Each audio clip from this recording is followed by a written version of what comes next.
Are there any constituency statements by members? I call the honourable member for Dawson.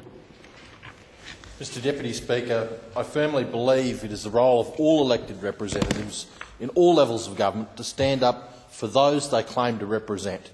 In the past week, we've seen the Premier of Western Australia, Mr Colin Barnett, do exactly that, stand up for his state and the people who make it great. By raising mining royalties, the Premier is securing the funds required to invest in his state from the funds produced by his state. Combined with this is the fact that WA's Royalties for the Regions program is the country's best method of royalties distribution and comes about as a result of the WA Nationals standing up for rural and regional areas in WA. But the fact that Mr Barnett's action affects the federal government's proposed mining tax is of no consequence to the people of WA, who are no doubt proud of their Premier for standing up for their rights. In Queensland, the other resource-rich state, the situation is not the same. There is no royalties for the Regions program. There is, however, an unofficial royalties for the South East Corner program, where the government sucks up the wealth from the north, bleeding dry the communities that are working hard and paying the social price of creating that wealth. Then they wring out billions of dollars from these regions and pump it into wasteful, frivolous projects in the South East Corner. This week, State Parliament meets in Mackay, my hometown, and the prime example of a community feeling the strain of the mining boom accompanied by government neglect.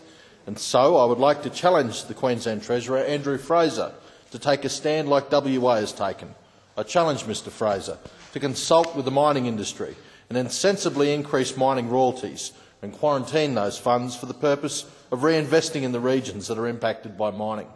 In doing so, he will be standing up to the federal government's mining tax, which will bleed billions of dollars from the Mackay region and funnel it into places like Sydney and Melbourne. Today, the state government announced $40 million for a bridge over Fursden Creek in Mackay. This is to fix a stuff-up they created, where they built a bridge to direct traffic over a river and straight into a flood zone.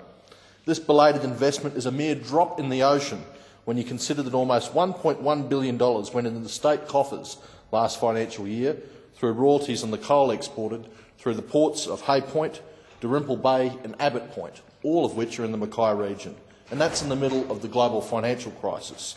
The year before that, we contributed more than $2.2 billion in royalties. And this year, there'll be another $1 billion bonanza in royalties from our region for the state. So now is the time for the Treasurer of Queensland to stand up to the federal government and their proposed mining tax.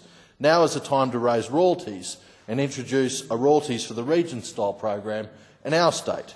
Now is the time for Mr Fraser to stand up for the Queenslanders that he is supposed to represent.